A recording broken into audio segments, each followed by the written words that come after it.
বিশ্ববাজারে টানা 2 সপ্তাহ কমার পর কিছুটা বেড়েছে নিরাপদ বিনিয়োগ হিসেবে পরিচিত মূল্যবান ধাতু স্বর্ণের দাম। ট্রাম্পের বাণিজ্য নীতি ও মার্কিন কর্মসংস্থান বাড়ায় স্বর্ণের বাজারেও প্রভাব পড়ে। কম দামে কেনার সুযোগ কাজে লাগাতে বিনিয়োগকারীরা বাজারমুখী হওয়ায় বেড়ে যায় স্বর্ণের দাম।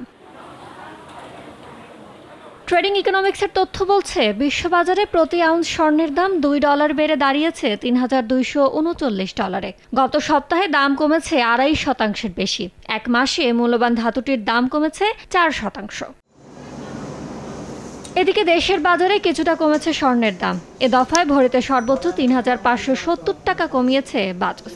এতে রোববার থেকে ভালো মানের অর্থাৎ 22 ক্যারেটের 1 ভরি স্বর্ণের দাম 1,68,976 টাকা, 21 ক্যারেট 1,61,302 টাকা, 18 ক্যারেট 1,38,253 টাকা এবং সনাতন পদ্ধতির প্রতি ভরি স্বর্ণের দাম দাঁড়িয়েছে 1,14,296 টাকায়।